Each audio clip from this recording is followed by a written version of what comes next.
Start by adding 1.5 teaspoons of ceremonial grade matcha powder. If you want a cheaper alternative, you could use culinary grade, and I've linked both in the description. Then add half a teaspoon of vanilla bean paste or extract. Then add in 1/4 cup of warm water. Make sure it's not too hot. You don't need boiling water because that can actually ruin the flavor of the matcha. It can make it taste bitter. So then you want to take a spoon and scrape down the sides so that the matcha powder isn't clumping anywhere. And then you want to use an electric frother to froth it. Ideally, you'd want to use a Japanese matcha whisk, but I don't have it, so this is what I'm doing.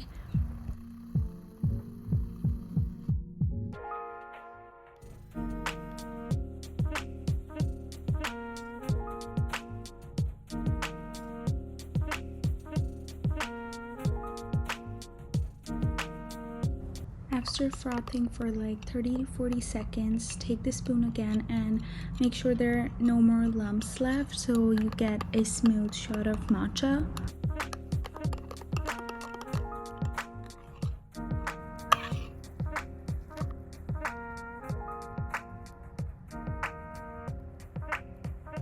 Then in the glass that you're gonna serve the drink in, add half a cup of milk, followed by 1 teaspoon of sweetened condensed milk.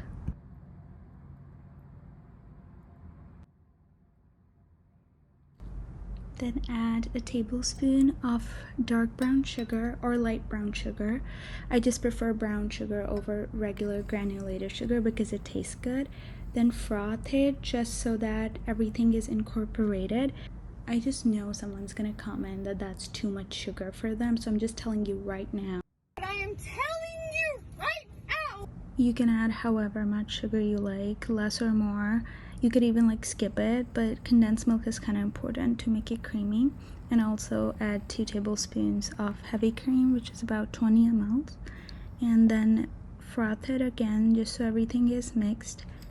And then finally add some ice.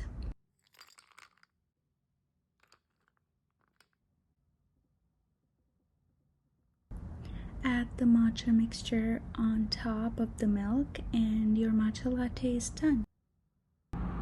I hope you liked this recipe and I will see you in my next video. Bye!